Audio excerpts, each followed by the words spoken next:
जैसे कि आप लोग यहाँ पे देख पा रहे होंगे, आज हम लोग क्या कंप्लीट करने वाले हैं।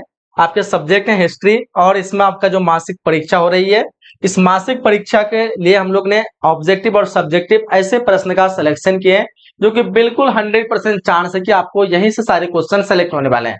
ठीक है, तो पिछले जितने भी एग्जाम है सारे एग्जाम को एनालाइज करते हुए आपके लिए जो है हिस्ट्री में ऐसे प्रश्न सेलेक्ट किया गया और बिल्कुल आप लोग को आज क्लास एंड तक बना रहना है। सारे को आप लोग को टेस्ट लगाना है, जानना है कितने क्वेश्चन आप लोग को पता है या कितने क्वेश्चन आप लोग भूल गए। सब्जेक्टिव ऑब्जेक्टिव दोनों प्रकार के प्रश्नों को हम लोग देखने वाले हैं। ठीक है, तो चलिए फाइनली हम लोग क्लास की शुरुआत करते हैं और देखते हैं फर्स्ट क्वेश्चन से कि हम लोगों को क्या पूछा जा रखा है। देखिएगा ध्यान से, पहला क्वेश्चन आपके समक्ष स्क्रीन पे, इसको ब्लैक कर दे तो कैसा लगेगा। तो देखो फर्स्ट क्वेश्चन आप लोग को पूछा जा रहा है कुछ इस प्रकार से।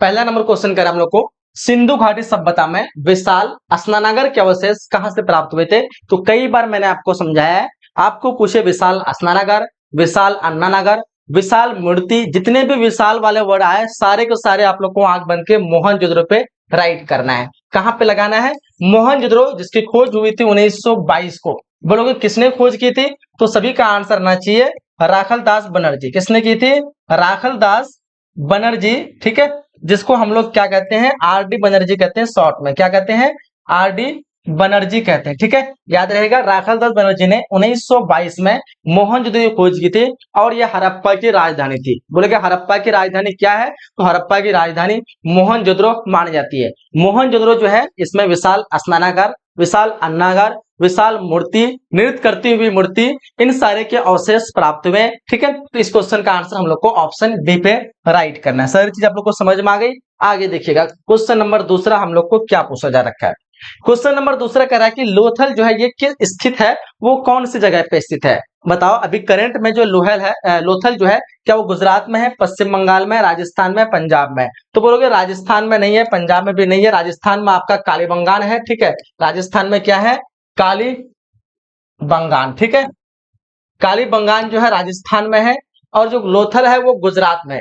लोथल में जो है बंदरगाह के अवशेष मिले हैं, क्या मिले हैं, बंदरगाह के अवशेष प्राप्त हुए हैं और साथ ही साथ लोथल में जो है मनके के कारखाने प्राप्त हुए हैं। लोथल जो कि भोगवा नदी के किनारे स्थित है और ये कहाँ पे है, तो बोलोगे गुजरात में स्थित है। क्लियर है। लोथल में युगल सावधान के भी अवशेष मिले। युगल सावधान मतलब एक व्यक्ति के, मतलब एक पुरुष की अगर मृत्यु हो गई तो साथ में उसकी जो पत्नी है उसको भी जो है दफना देना। ठीक है, जिंदा हो या फिर जला के जैसे भी हो, यानी दोनों इंसान को मार देना, तो उसको कहते हैं युगल सावधान। इसके भी अवशेष कहां से मिले, लोथल से प्राप्त हो पाए।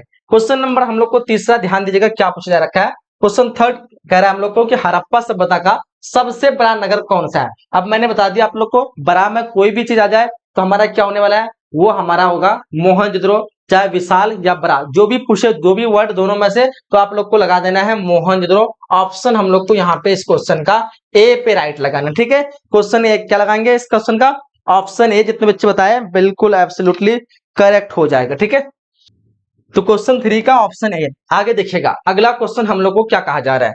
क्वेश्चन नंबर 4 ध्यान देंगे, पूछ रखा हम लोग को हड़प्पा सभ्यता किस युग की सभ्यता है। डेफिनेटली आप सभी को पता होगा कि हड़प्पा सभ्यता है उसको कांस्य युग की सभ्यता कहते हैं, क्योंकि हड़प्पा सभ्यता को तो लौह की प्राप्त थी नहीं, लोहे की ज्ञान थी नहीं, तो लौह तो युग होगा नहीं। तो ऑप्शन हमारा ये तो खत्म हो गया, ए भी तो खत्म होगा नहीं, क्योंकि जब ए खत्म हो गया तो यहाँ पे ए भी दिया हुआ तो ये भी खत्म हो जाएगा, ये भी बचा हमारा ऑप्शन बी यानी कांस्य युग। ऑप्शन बी पे हम लोग को राइट लगाना है। हड़प्पा सभ्यता को कांस्य युग की सभ्यता कहते हैं क्योंकि उसी टाइम पे सबसे अधिक कांसा का उपयोग हुआ था, इस वजह से इस सभ्यता को कांस्य युग की सभ्यता कहते हैं। याद रहेगा।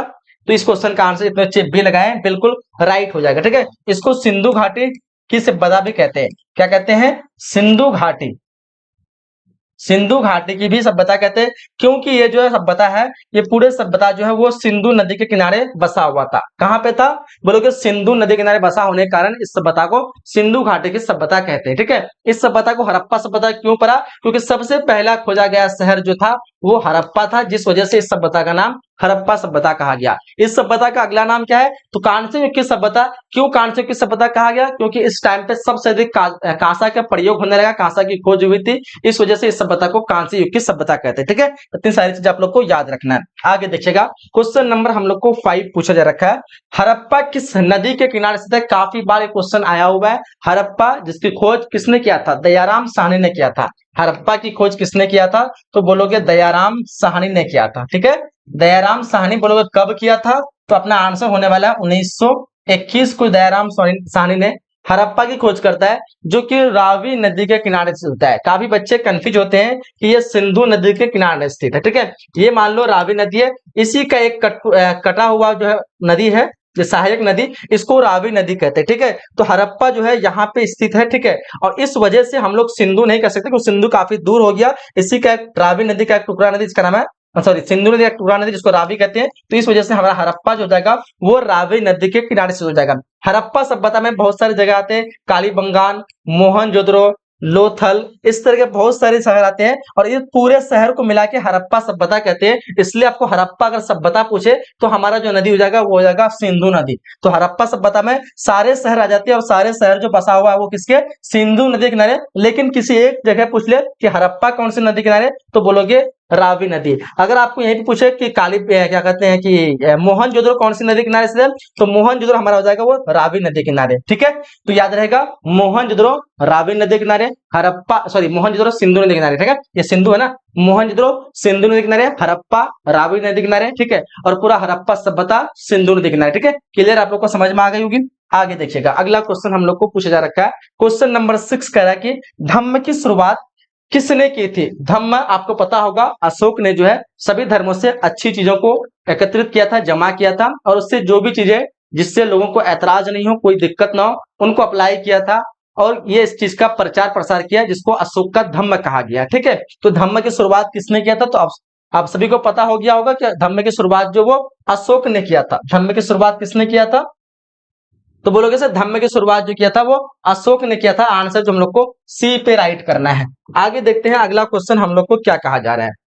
क्वेश्चन नंबर 7 ध्यान दीजिएगा, पूछा जा रहा है हम लोग को कि समुद्रगुप्त की तुलना किस यूरोपीय शासक से की जाती है। क्या वो हिटलर होगा, नेपोलियन होगा, बिस्मार्क या मुसोलिनी। आप सभी को पता होगा जो समुद्रगुप्त है इसकी तुलना नेपोलियन से की जाती है। किससे की जाती है, नेपोलियन, जो कि यूरोप का था, और इसकी जो है सोच थी पूरे दुनिया में फतेह करना, है ना, पूरे दुनिया में फतेह करना। उसी प्रकार सोचती समुद्रगुप्त की, इस वजह से जो है समुद्रगुप्त की तुलना नेपोलियन से की जाती है। तो इस क्वेश्चन का आंसर हम लोग को बी पे राइट लगाना है। 7 नंबर क्वेश्चन जितने बच्चे बी बता रहे हो, चलो।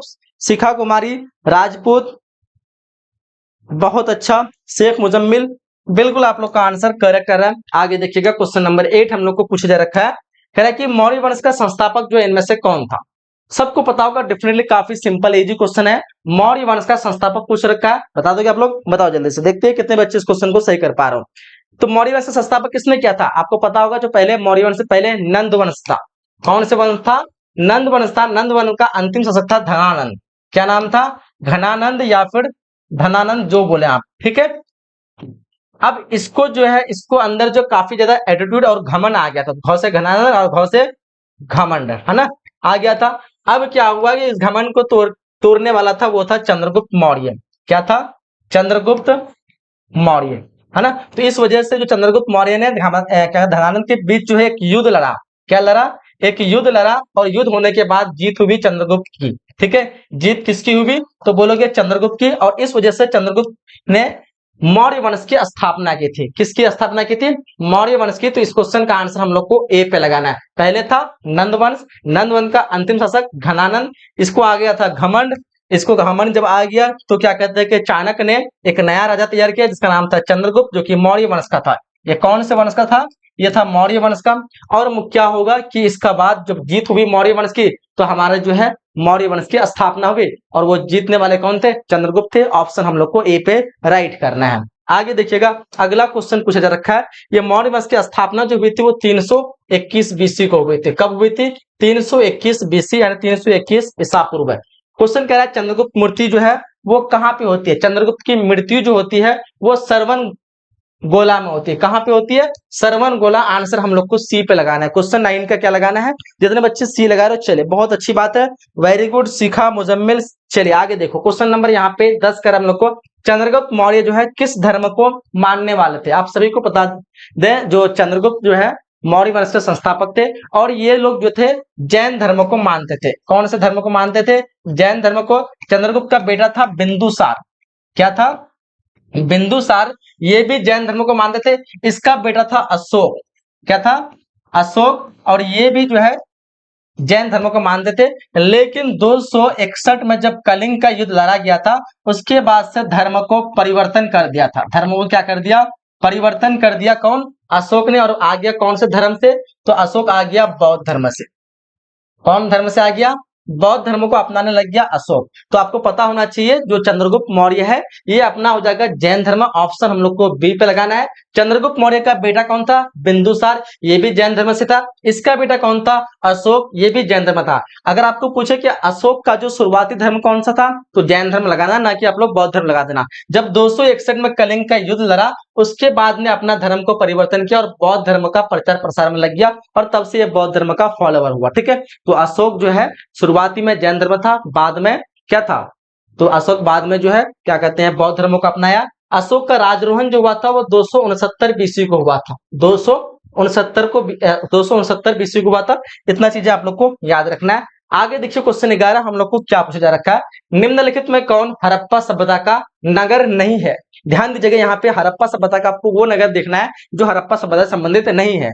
तो आप ध्यान से देखेंगे तो आपको मिलेगा जो मोहनजोदड़ो है, ये हड़प्पा सभ्यता का नगर है, जिसकी खोज 1922 में राखल दास बनर्जी ने करता है। लोथल जो कि ये भी हड़प्पा सभ्यता का नगर है, जो कि गुजरात में है, भोगवा नदी के किनारे। ठीक है, ये भी हड़प्पा सभ्यता का नगर है। कालीबंगान जो कि राजस्थान में है, कहाँ पे है? राजस्थान में है। और जिस जहां पे जुते हुए खेत के साक्ष्य मिले, हल के प्रमाण मिले, हवन कुंड के प्रमाण मिले। ठीक है, लेकिन विजयनगर जिसकी खोज 1336 को विजयनगर साम्राज्य की स्थापना हुई थी, और जो विजयनगर साम्राज्य से संबंधित है, और ये इस साम्राज्य की स्थापना हरिहर बुक का 1336 में करता है, जो कि ये हड़प्पा सभ्यता से नहीं है, यह विजयनगर साम्राज्य से संबंधित है। तो यहाँ पे हम लोग को जो तीन जो ऑप्शन दिया हुआ ये हड़प्पा से, विजयनगर हड़प्पा से नहीं है। तो इस क्वेश्चन का आंसर हम लोग को डी पे राइट लगाना है कि विजयनगर हड़प्पा सभ्यता का नगर नहीं है। क्लियर? आगे देखिएगा, क्वेश्चन पूछा जा रखा है हम लोग को, दयाराम साहनी ने हड़प्पा की खोज जो है किस वर्ष किया था? चलो, काफी सिंपल इजी सा क्वेश्चन है, पूछेगा दयाराम साहनी जो है हड़प्पा की खोज किस वर्ष किया था? तो डेफिनेटली आपका जो राइट आंसर होना चाहिए सर, हड़प्पा की खोज पूछ रखा है, आंसर हम लोग ए पे लगा देंगे, 1921 में। कब किया था? 1921। हड़प्पा कहाँ पे है? रावी नदी किनारे। अभी कहाँ पे है? तो बोलोगे पाकिस्तान में है। कहाँ पे है? तो हड़प्पा अभी पाकिस्तान में है वर्तमान में। ठीक है, कौन सी नदी किनारे? तो रावी नदी के किनारे। ठीक है, चलिए, हड़प्पा से जो कब्रिस्तान के अवशेष मिले, हड़प्पा से मूर्ति के अवशेष मिले, है ना। चलिए आगे देखिएगा, अगला क्वेश्चन कह रहा है हम लोग को, धौलावीरा जो है वो किस राज्य में है? धौलावीरा की बात करें, बताओ, हरियाणा, उत्तर प्रदेश, गुजरात या फिर पंजाब? फटाफट से आंसर करेंगे आप लोग। धौलावीरा जो है किस राज्य में है? क्वेश्चन नंबर 13 का बिल्कुल सभी का आंसर अच्छे से, धौलावीरा जो है वो गुजरात में है। कहाँ पे धौलावीरा? गुजरात। आंसर हम लोग को सी पे लगाना है। क्या लगाना है? चलिए, जितने बच्चे सी लगा रहे हो बिल्कुल एब्सोल्युटली करेक्ट हो जाएगा। आगे देखिएगा, क्वेश्चन 14 पूछा रखा हम लोग को, मोहनजोदड़ो जो है किस भाषा का शब्द है? मोहनजोदड़ो जिसका मतलब होता है मृतकों का टीला। क्या होता है?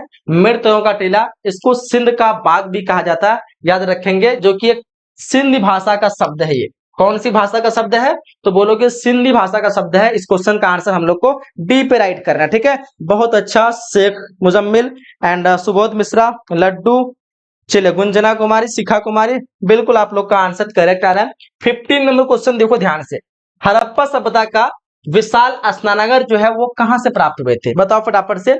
हड़प्पा सभ्यता का जो विशाल स्नानागार आप सभी को पता होना चाहिए। अभी मैंने आपको बताया जो भी विशाल पूछे तो हम लोग को जो है वो मोहनजोदड़ो पे लगा देना है। कहां लगा देना है?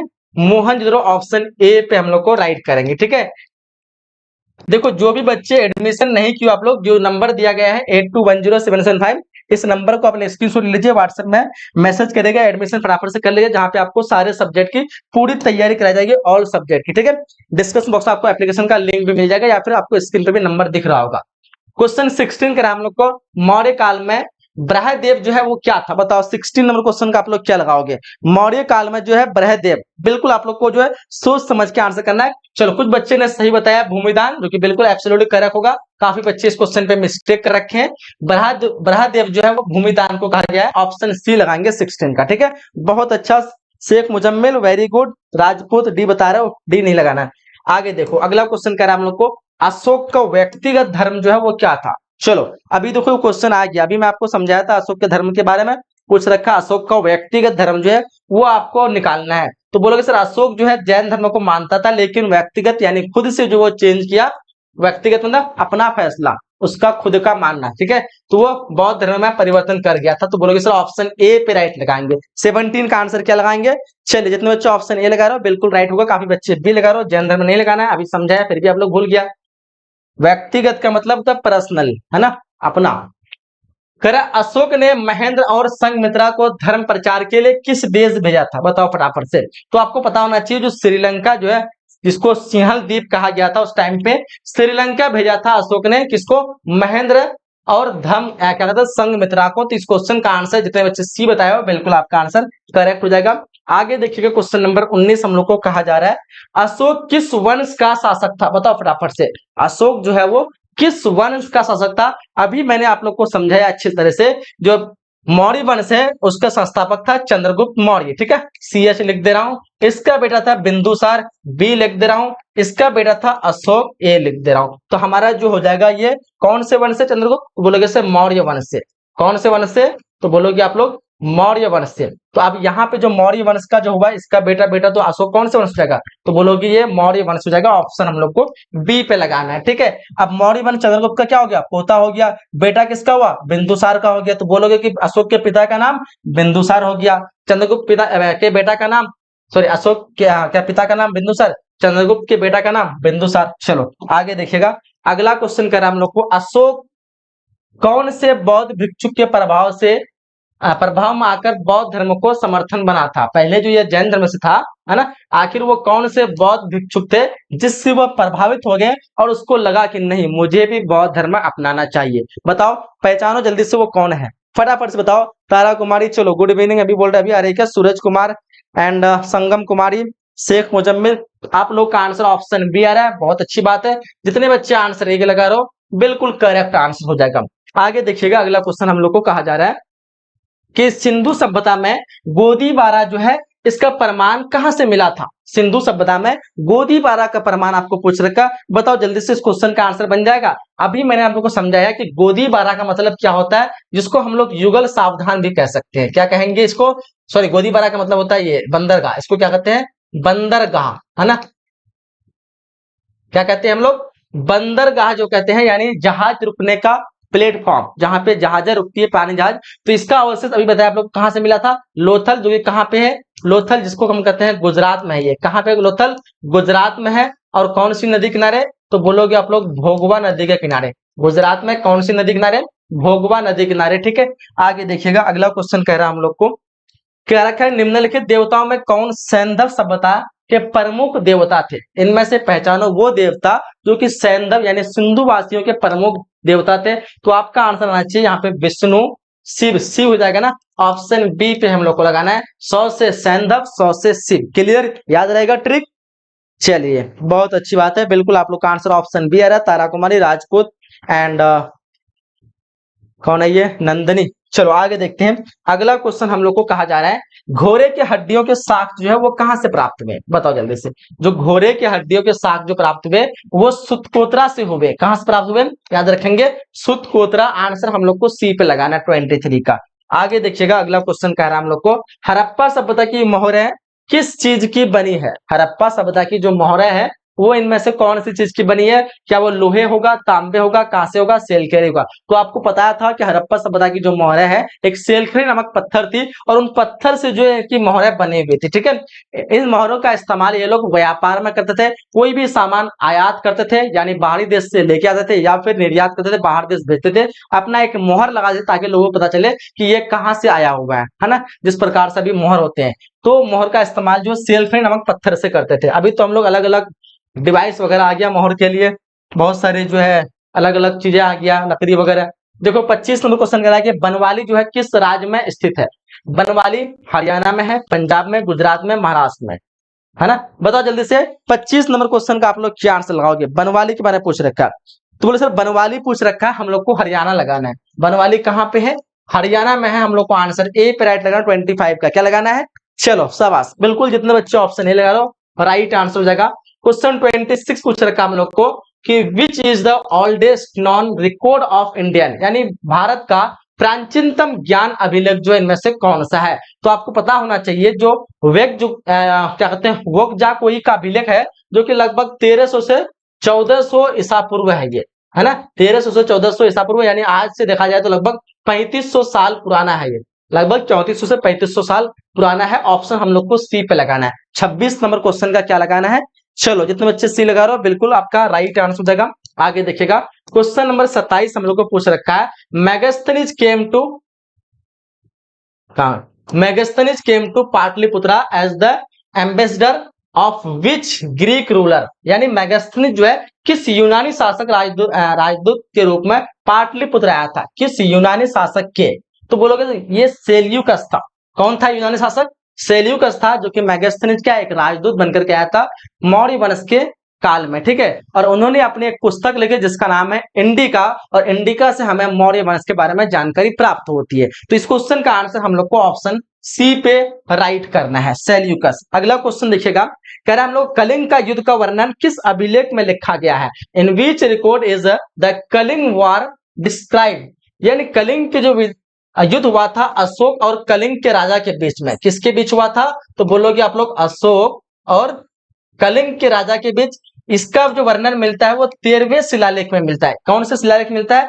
13वें शिलालेख, ऑप्शन डी। लगभग लाखों लोगों की जो है जान गई थी, यहाँ पे प्राण खोना पड़ा था इस कलिंग के युद्ध में। पूरा मैदान जो है खून से भर गया था। ठीक है, ये जो युद्ध हुआ था 261 बीसी को हुआ था। कब हुआ था? यानी 261 ईसा पूर्व को।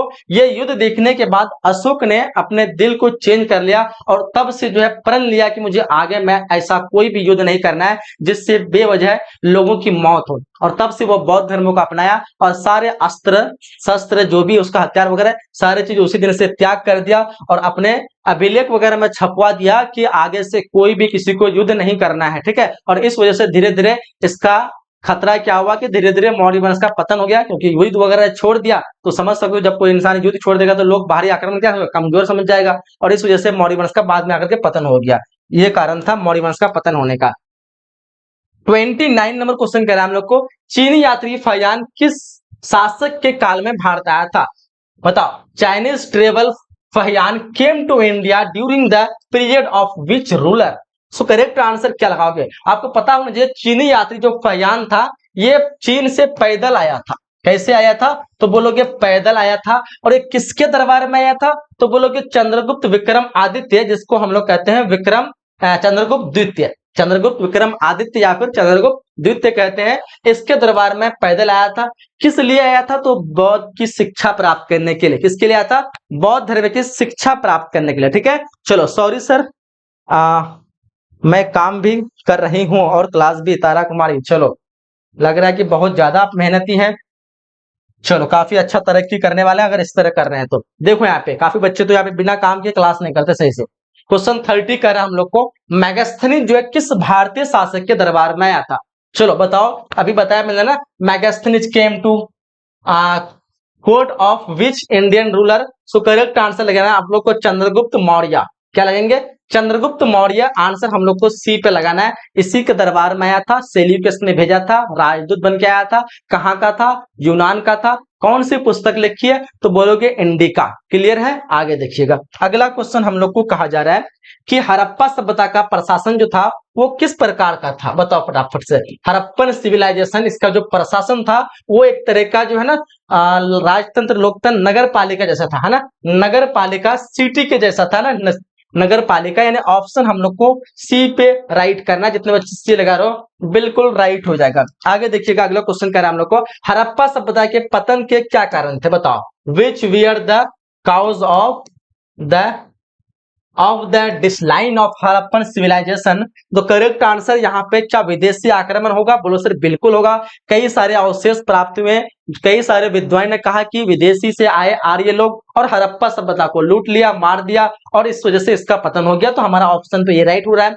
क्या प्राकृतिक कारण होगा? तो इसके भी अवशेष मिले हैं कि बाढ़ आए, भूकंप आए और इस वजह से हड़प्पा सभ्यता जो है पूरी तरह से तबाह हो गया और इसका अंत हो गया। तो बोलोगे सर दूसरा ऑप्शन भी हमारा करेक्ट जा रहा है। मानवीय कारण होगा तो कहा जाता है मानव ने अपने चीजों को, वो दिन दिन रहते हैं क्या किया, अपने ऊपर इतना ध्यान नहीं दिया, संसाधनों को सही उपयोग नहीं कर पाया और जिस वजह से क्या होगा, भूखमरी और क्या व्यापारिक वगैरह सारा चीजें बैठ गई और इसका पतन हो गया। तो उपयुक्त सभी जो हमारा कारण जो है सही फिट हो रहा है, सो ऑप्शन डी पे हम लोग को राइट करना है, क्योंकि हड़प्पा सभ्यता कोई एक कारण जो है पूरी तरह से ठोस रूप से साबित नहीं हुआ है, सबने अपना अपना एक अंदाज लगा रखा है। तो ऑप्शन डी पे हम लोग को राइट करेंगे। आगे देखिएगा, अगला क्वेश्चन कह रहा है हम लोग को, हड़प्पा सभ्यता के स्थल से जो है स्त्री के गर्भ से पौधा निकलता दिखाई देता है।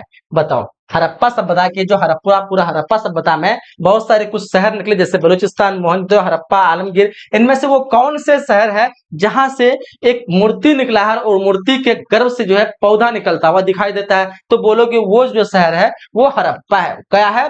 हड़प्पा है। आंसर हम लोग को सी पे लगाना है, ठीक है। तो इस क्वेश्चन का आंसर जितने बच्चे सी लगा रहे हो बिल्कुल करेक्ट आंसर हो जाएगा। क्वेश्चन नंबर 34 ध्यान से देखिएगा, कह रहा सिंधु घाटी सभ्यता के स्थलों में सर्वप्रथम किस स्थल की उत्खनन हुआ था? डेफिनेटली काफी इजी क्वेश्चन है और आई होप कि इस क्वेश्चन का आंसर आप लोग सही करेंगे। बताओ जल्दी से। देखो यहाँ पे हम लोग को पूछ रखा है सिंधु घाटी सभ्यता। अब ये सिंधु घाटी सभ्यता हड़प्पा सभ्यता को क्यों कहा जाता है, मैंने तो आपको समझा दिया कि जो पूरा सभ्यता जो था, एक नदी थी बहती थी, वो नदी का नाम था क्या था? बोलोगे सिंधु नदी थी। और इसी के चारों तरफ इधर गिर्द जो है सभ्यताएं जो बसी हुई थी, इस वजह से इस सभ्यता को जो है सिंधु घाटी की सभ्यता कहते हैं, ठीक है। पूरे हड़प्पा सभ्यता सिंधु नदी घाटी सभ्यता में है। लेकिन जब इस सभ्यता की खोज हुई कई वर्षों के बाद, यानी लगभग 1800 के क्या कहते हैं 19वीं शताब्दी में जब शुरू हुई इसकी खोज, तो सबसे पहला जो शहर निकला था तो बोलोगे वो हड़प्पा निकला था। सबसे पहला खोज में कौन सा शहर निकला था?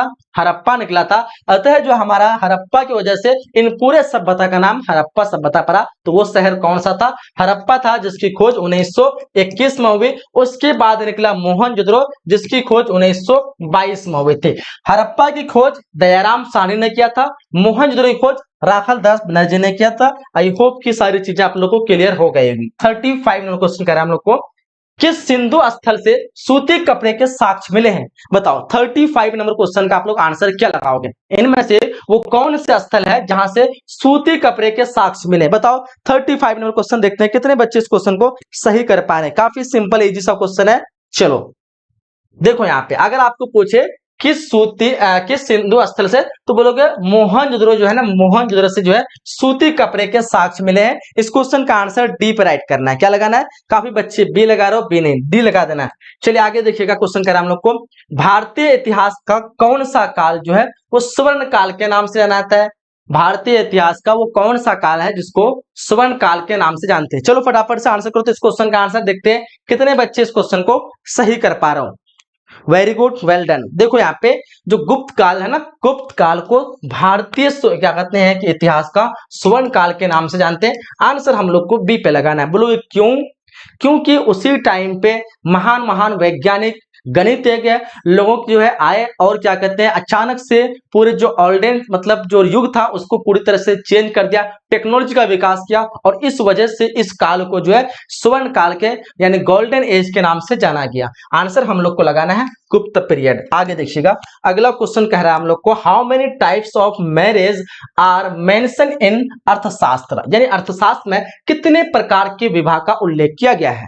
तो डेफिनेटली काफी इजी क्वेश्चन है। आप लोगों ने पढ़ रखा होगा कि अर्थशास्त्र में टोटल 8 प्रकार के विवाह का उल्लेख किया गया। चाहे आपको अर्थशास्त्र पूछे, चाहे आपको महाभारत पूछे, चाहे आपको मनुस्मृति पूछे, सारे में जो है आपको लगाना है 8 प्रकार के विवाह का उल्लेख किया गया। प्रथम जो 4 प्रकार के विवाह है वो उत्तम माने जाते हैं। क्या माने जाते हैं? वो उत्तम माने जाते हैं यानी अच्छा माने जाते हैं। और जो लास्ट के जो 4 विवाह है वो निम्न कुल के माने जाते हैं, वो इतना अच्छा नहीं माने जाते हैं। ठीक है, आगे देखिएगा, अगला क्वेश्चन कह रहा है हम लोग को, अर्थशास्त्र की रचना जो है वो कब होती है? बताओ 6ठी शताब्दी ईसा पूर्व में, 5वीं शताब्दी ईसा पूर्व में, 4थी शताब्दी ईसा पूर्व में, 3री शताब्दी ईसा पूर्व में। चलो तो बोलो कि अर्थशास्त्र की जो रचना होती है वो तीसरी शताब्दी में यानी 3री शताब्दी ईसा पूर्व में। यानी इस क्वेश्चन का आंसर हम लोग को ऑप्शन डी पे लगाना है। काफी बच्चे सी लगा रहे हो, सी नहीं लगाना, सी नहीं लगाना, ऑप्शन डी पे लगाना। ठीक है, ऑप्शन डी याद रखेंगे। आगे देखिएगा, अगला क्वेश्चन हम लोग को क्या कहा जा रहा है, नालंदा विश्वविद्यालय के छात्र इनमें से कौन है? क्या वो फहियान है, वेनसांग है, हर्ष है, कुमार गुप्त है? बोलोगे कुमार गुप्त जो है ये नालंदा विश्वविद्यालय की खोज किया था। ठीक है, इसका विद्यार्थी पूछ रखा, हर्ष भी नहीं होगा। वेनसांग जो है नालंदा विश्वविद्यालय में चीन का ये यात्री था जो कि पढ़ने के लिए आया था। कहाँ का था? चीनी यात्री था, फहियान भी जो चीनी यात्री था, जो कि चंद्रगुप्त द्वितीय के दरबार में आया था, पैदल आया था, ठीक है, बौद्ध की शिक्षा प्राप्त करने के लिए, लेकिन ये नालंदा में नहीं आया था, तो नालंदा विश्वविद्यालय के छात्र हो जाएगा। वैनसांग, आंसर हम लोग को बी पे लगाना है, ठीक है, क्लियर। ऑप्शन जितने बच्चे बी लगा रहे हो बिल्कुल करेक्ट हो जाएगा। अगला क्वेश्चन की तरफ बढ़ते हैं, क्वेश्चन नंबर 40, ध्यान दीजिएगा।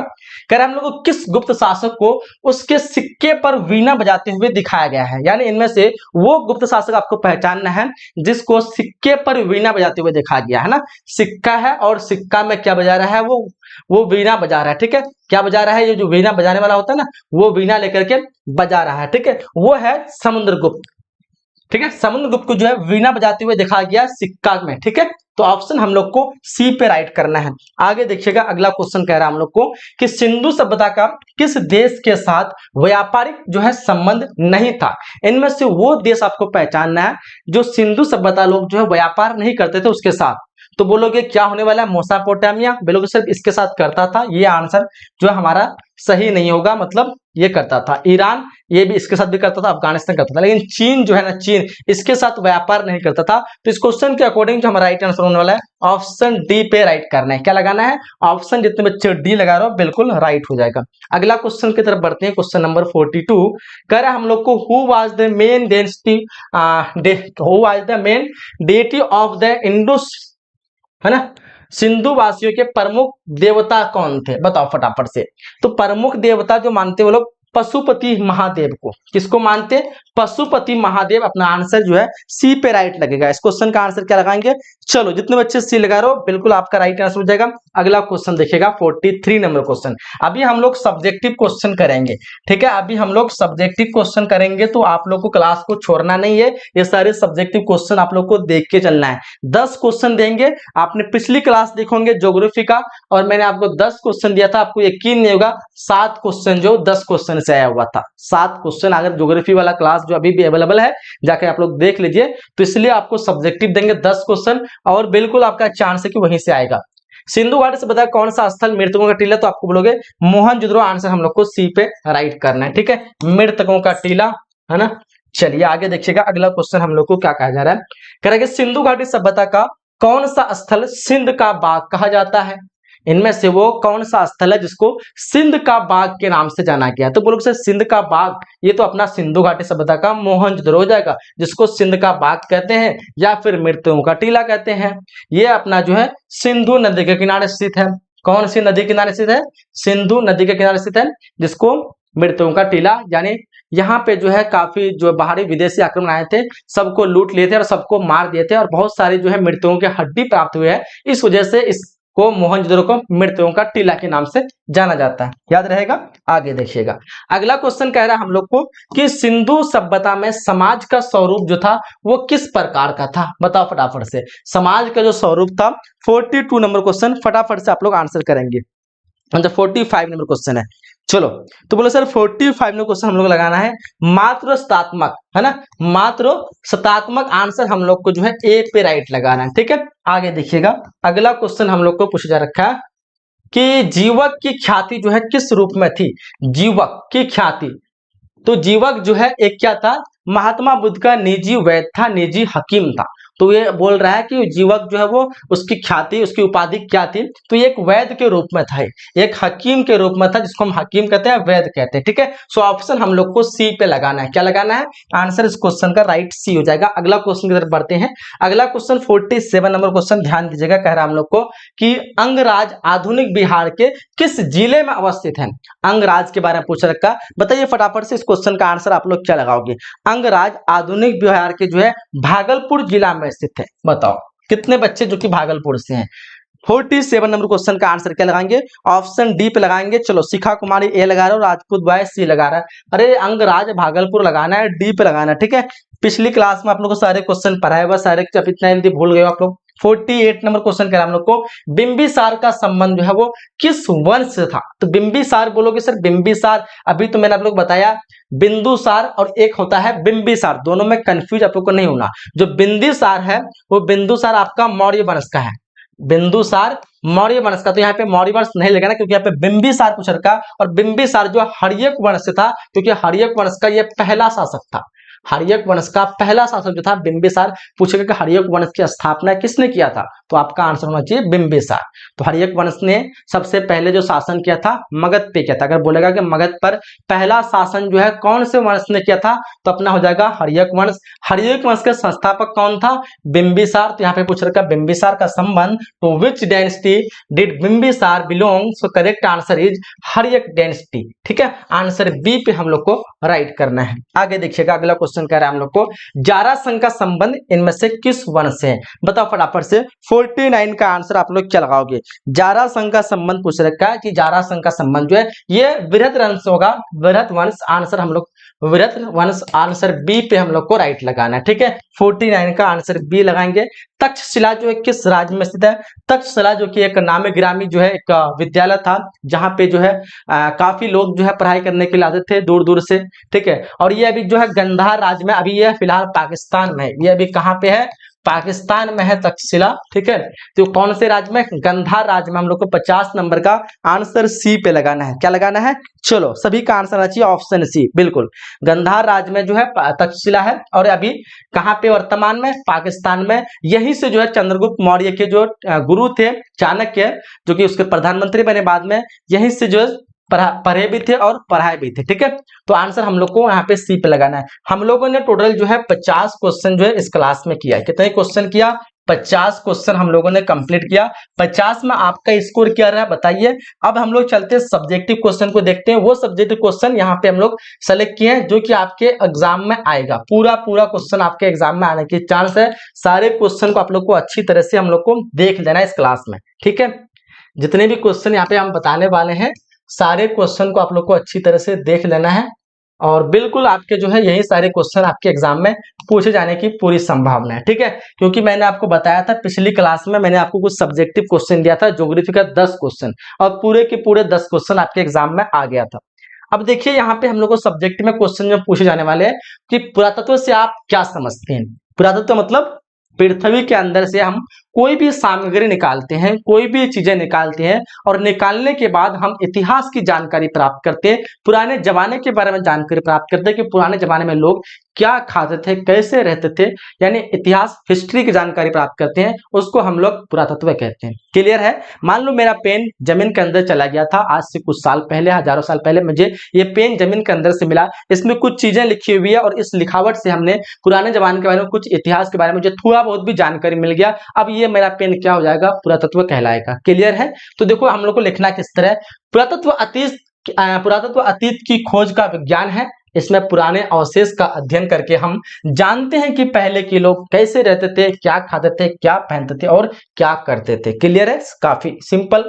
मैंने ये आंसर दे दिया आप लोग को। क्वेश्चन दूसरा अगर पूछे, सिंधु सभ्यता को हड़प्पा सभ्यता क्यों कहा जाता है, तो अभी मैंने आप लोग को समझाया, जो पूरे सिंधु जो सभ्यता है ना, इन सारे सभ्यताओं में सबसे पहले जो खोजा गया शहर था वो अपना हड़प्पा था।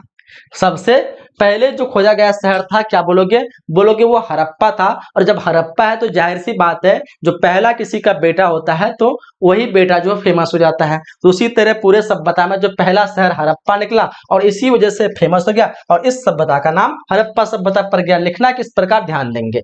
सिंधु सभ्यता को हड़प्पा सभ्यता इसलिए कहा जाता है क्योंकि इसे सबसे पहले 1921 में पंजाब के हड़प्पा नामक स्थान पर खोजा गया। हड़प्पा में खुदाई के दौरान पुरातत्व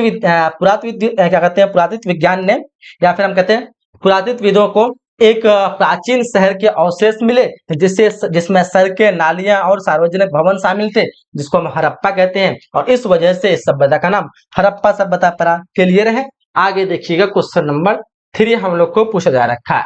मोहनजोदड़ो के विशाल स्नानागार के बारे में आप लोग को लिखना है। यह है मोहनजोदड़ो का विशाल स्नानागार। इसके बारे में आप लोग को लिखना है, जैसे इसकी लंबाई कितनी है, इसकी चौड़ाई कितनी है, ठीक है, क्या है इसमें खूबी, वो लिखना है आप लोग को। तो मोहनजोदड़ो का विशाल स्नानागार सिंधु घाटी सभ्यता के लोग की उन्नति का प्रमाण है। ये दिखाता है कि उस टाइम पे लोग कितना उन्नत थे, कितने लोगों की सोच डेवलप थी। ठीक है, अब लिखना कैसे कि यह स्नानागार लगभग 12 मीटर लंबा है, 7 मीटर चौड़ा है, 2.4 मीटर गहरा है। यानी ये जो लंबा है इसे, है ना, ये 12 मीटर है, ये जो चौड़ा है इसे, ये चौड़ा हमारा 7 मीटर है, और ये गहरा जो है पानी वो है हमारा 2.4 मीटर। इसमें ईंटों की बनी दीवार है, देख लो आप लोग चारों तरफ ईंटों की बनी क्या है, दीवार है। फर्श भी जो है ईंटों से बना हुआ है और इसमें जल निकास के लिए नालियां भी थी। जल निकास के लिए जो है दो जो है इधर से साइड में नालियां थी, जो पानी खराब हो जाए तो उसको निकाल दिया जाए और फिर नया पानी को भरा जाए दूसरे नाली से, ठीक है। तो ये सारी सुविधा थी, ये सारे इस प्रकार से ये हड़प्पा सभ्यता के विशाल स्नानघर की खोज की गई थी या बनाई गई थी। कह रहा हम लोग को हड़प्पा सभ्यता के विस्तार की विवेचना करें, यानी हड़प्पा सभ्यता के बारे में आपको समझाना है ये कहां कहां तक फैला हुआ है। हड़प्पा सभ्यता जिसे सिंधु घाटी की सभ्यता के नाम से भी जाना जाता है, इसका विस्तार बोलोगे तो 26, पहले इसका मतलब बोले तो 2600 से 1900 ईसा पूर्व तक था। इसका जो है विस्तार जो था वो कब से कब तक था, 2600 से 1900 ईसा पूर्व तक था। यह सभ्यता उत्तर पश्चिम भारत के पाकिस्तान क्षेत्र में फैली हुई है, जिसका क्षेत्रफल 12,99,600 वर्ग किलोमीटर है, ठीक है। तो आप लोग को इस प्रकार से इसका आंसर लिख देना है।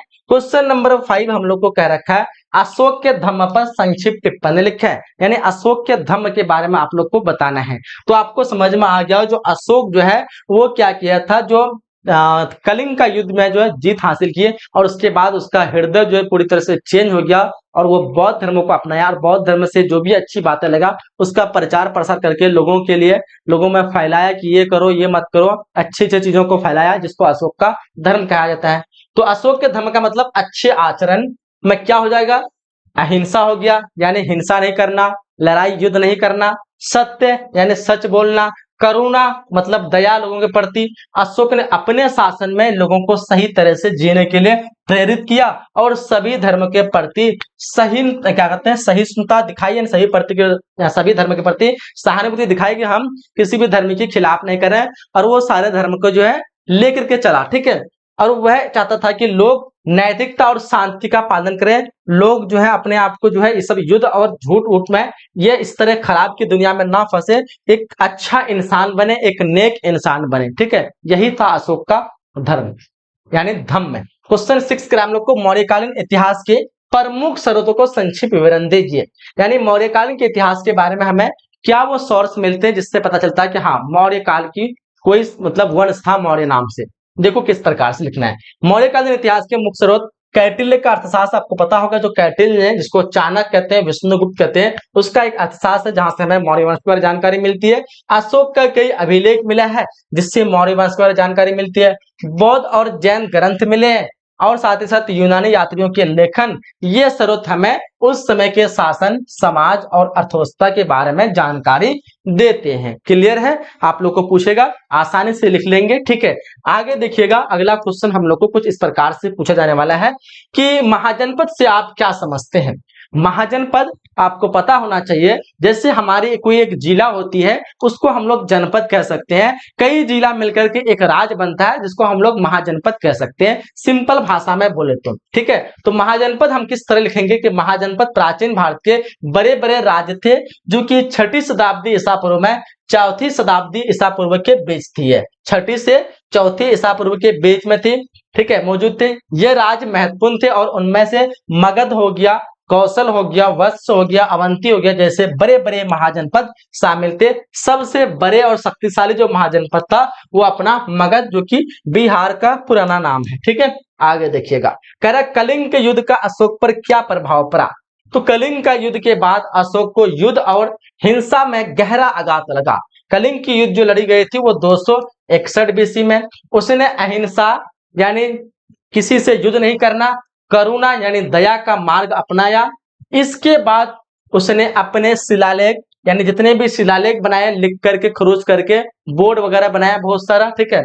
जो आप लोग देखते हैं बड़े बड़े इस प्रकार से बोर्ड स्तंभ रहते हैं उसमें लिख लिख करके रखा रहता है, इसको हम लोग कहते हैं शिलालेख, ठीक है। शिलालेख में धम्म को फैलाने और लोगों को सही आचरण की शिक्षा देने की, ठीक है। तो हम लोग लिख सकते हैं कलिंग का युद्ध पर अशोक पर क्या प्रभाव पड़ा। जब कलिंग का युद्ध हुआ कई लोग जो है मारे गए थे, जिससे अशोक का हृदय जो है चेंज हो गया। उसके बाद उन्होंने कई शिलालेख बनाया और लोगों को एक अच्छी प्रेरणा दी, लोगों को कहा कैसे रहना है, कैसे जीना है, ठीक है, किस प्रकार से हमें अहिंसा और करुणा का मार्ग अपनाना है और आगे अपनी जिंदगी को बेहतर करना है। ये सारी चीजें परिवर्तन आया अशोक में, जबकि हालांकि पहले जो बहुत क्रूर और युद्ध के प्रति उसको बहुत ज्यादा जो मन था कि हम युद्ध करके हर जगह फतह हासिल करें और लोगों को खत्म कर दें, लेकिन बाद में उसका हृदय चेंज हो गया। मगध साम्राज्य पर टिप्पणी लिखे हैं तो बोलेंगे हम लोग मगध प्राचीन भारत के प्रमुख महाजनपदों में से एक था जो गंगा सोन नदियों के संगम क्षेत्र में स्थित था। यह अपने सामरिक और भौगोलिक स्थान के कारण तेजी से शक्तिशाली बना। यानी सामरिक तो हुआ ही, भौगोलिक यानी पूरे जो उसकी पहाड़ नदियां वगैरह सब चीजें हैं, इन सब की वजह से क्या हो गया और तेजी से शक्तिशाली बन गया। मगध के शासक जैसे बिंबिसार हो गया, सबसे पहला शासक हर्यक वंश का संस्थापक, अजातशत्रु उसका बेटा बिंबिसार का बेटा, चंद्रगुप्त मौर्य जो कि मौर्य वंश का संस्थापक। ऐसे कई शक्तिशाली साम्राज्य राजा है जो कि साम्राज्य में बदलाव लाया या फिर बदल दिया। मगध साम्राज्य ने केवल सैन्य शक्ति नहीं बल्कि कला, संस्कृति और बौद्ध धर्म के प्रचार में भी महत्वपूर्ण भूमिका निभाई। तो हम लोग को मगध साम्राज्य के बारे में टिप्पणी लिखने बोलेगा, डिस्क्राइब करने बोलेगा, तो हम लोग इस प्रकार से लिख लेंगे। ठीक है, आगे देखिएगा। क्वेश्चन नंबर 10 हम लोग को कह रखा है इतिहास के लेख में अभिलेख का क्या महत्व है। तो बोलोगे सर इतिहास के लेख में अभिलेख का महत्व पूछेगा तो अभिलेख पत्थरों या धातु पर खुदे हुए लेख होते हैं। इतिहास को समझने में मदद करते हैं क्योंकि इसमें पुराने समय की जानकारी होती है। अभिलेखों से हमें पता चलता है कि पुराने समय में लोग कैसे रहते थे, उनके राजा कौन थे और वह क्या करते थे। ठीक है, तो ये पता चलता है हम लोग को इतिहास में, इतिहास लेखन को अभिलेख से। अभिलेख समय पुराने जमाने के बारे में इतिहास मिलती है, कैसे लोग खाते थे, क्या करते थे, क्या पीते थे, किसके साथ युद्ध हुआ था, क्या हुआ था, ये सारी जानकारी हमको अभिलेख से मिलती है। ठीक है, काफी सारे बच्चे जो इंग्लिश मीडियम के थे, आप लोग को प्रॉब्लम अगर हुआ होगा हिंदी वाले में, तो मैं आपको जानकारी बता दूं, जो आपने कोर्स लिया है, कोर्स में चैप्टर 1 चैप्टर 2 में ये सारे क्वेश्चन आपको इंक्लूड मिलेंगे इंग्लिश वाले। सिर्फ यहाँ से आप लोग क्वेश्चन को देख लीजिएगा और मिला लीजिएगा कि वो क्वेश्चन आके इसमें नोट्स में दिया गया है। ये सारे क्वेश्चन जो 10 लिया है मैंने चैप्टर 1 चैप्टर 2 से लिया है और ये सारे क्वेश्चन आपको नोट्स में मिल गया है। जो आपका सब्जेक्टिव वाला नोट्स है उसमें आप लोग को मिल जाएगा, वहां से आप लोग इंग्लिश मीडियम वाले देख लीजिएगा। ठीक है, बाकी जो हिंदी मीडियम है आप लोग तो यहाँ पे देख लिए होंगे। ठीक है, तो चलिए हम लोग क्लास को यहाँ तक एंड करते हैं। बाकी आप लोग जो भी क्लास को आप लोग लाइक नहीं किया अभी तक, फटाफट से लाइक कर दीजिए, देरी नहीं करना। आप लोग को चैनल के साथ जुड़ जाना है, रेगुलर आप लोग को इसी तरह से क्लासेस मिलेगी। जितने भी आप लोग क्लास होगा सारी चीजें आप लोग को याद रखना है कि क्लासेस यहाँ पे डेली 6 बजे होती है, 6:30 को होती है, डेली 6:30 बजे क्लासेस होती है। डेली आप लोग को रेगुलर क्लास करना है। बाकी आपके दोस्त वगैरह जो भी अभी तक एडमिशन नहीं किए हैं, आप लोग फटाफट से एडमिशन कर लीजिए। नंबर आप लोग को दी गई है या वहीं पे बोर्ड एजुकेशन एप्लीकेशन डाउनलोड कर लीजिए। काफी कम प्राइस में आपको जो है पूरे साल हर तरह से आपको पढ़ाया जाएगा, चाहे वो लाइव क्लासेस हो, नोट्स हो, पीडीएफ हो, objective, subjective, online test, quiz, mock test, previous year paper, model paper, special guest question, बिल्कुल पूरी तरह से हेल्प जाएगी जब तक आपका एग्जाम एंड ना हो जाए। और 450 प्लस मार्क्स देने की आपको गारंटी भी दी जाएगी। तो इसलिए आप लोग फटाफट से, आपके दोस्त वगैरह है जो भी है अभी तक ज्वाइन नहीं किया, आप लोग फटाफट से ज्वाइन करवा दीजिए। ठीक है, चलिए हम लोग क्लास को यहीं तक एंड करते हैं, मिलते हैं सेशन में अगले क्लास में। जब तक के लिए जय हिंद, जय Bharat and thanks for watching.